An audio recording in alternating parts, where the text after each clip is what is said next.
কাজেই মালিকের কাজের দিকে আসেন, নেক আমল করেন, নেক আমল করেন, গুনাহের কাজ ছাড়িয়া দেন। বাদশাহ হারুন আর রশিদের জামানায় এক পাগল ছিল, পাগল। ওই পাগলের নাম ছিল বাহলুল। ওই বাহলুল দুনিয়ার কোনো পাগল ছিল না, ওই বাহলুল আমার মালিকের পাগল ছিল।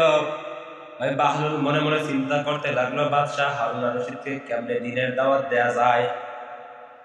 বাহলুল চিন্তা করলো, আমার এই বাদশাহকে আমি কেমনে দিনের দাওয়াত দেব,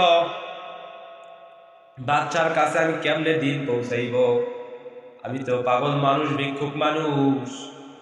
বাদশার কাছে তো বাদশার মন্ত্রীরা বাদশার যার সুরক্ষার জন্য যারা আছে, তারা তো আমার এই বাদশার কাছে যাইতে দেবে না। বাহলুল একটা পদ্ধতি বাইছে নিল।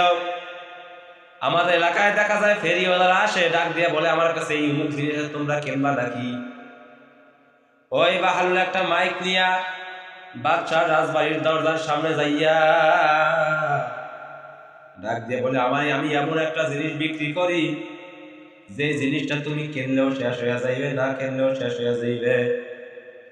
এই কথাটা বাদশার কানের ভিতরে যায় বাজলো। বাদশা ডাক দিয়ে বলে, এমন কি জিনিস যে জিনিসটা কিনলেও শেষ হয়ে যাইবে, না কিনলেও শেষ হয়ে যাইবে? এমন কি জিনিস তুমি বিক্রি করো যে জিনিসটা যদি কেউ কিনে, যদি তাহলেও শেষ হয়ে যাইবে, ফুরাইয়া যাইবে, আর যদি না কিনে তাইলেও শেষ হয়ে যাইবে, ফুরাইয়া যাইবে। ও আল্লাহর বান্দারা, ও দুনিয়াদার পাগল আমার বাবারা, বাদশাহ হারুন আর রশিদ ওই বাহলুল পাগলাকে নিয়ে তার দরবারে চলিয়া গেল। প্রহরী পাঠায় দিল, যা ওই পাগলাকে ধরিয়া নিয়ে আসো, কি বিক্রি করে আমার দেখা লাগবে। যখন নাকি বাহলুল পাগলায় নিয়ে গেল, বাদশাহ জিজ্ঞাসা করে, বাহলুল তুমি কি বিক্রি করো, যেই জিনিস কিনলেও শেষ হয়ে যাইবে, না কিনলেও শেষ হয়ে যাইবে? বাহলুল ডাক দিয়া বলে, বাদশাহ রে,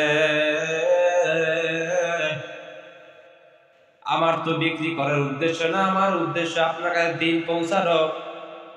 আল্লাহ পাক রব্বুল আলামিন আপনাকে আমার কাছে হায়াত দিয়েছে, হায়াতটা একটা বরফের টুকরার মতো। ও আল্লাহর বান্দারা, ও দুনিয়াদার পাগল আমার বাবারা,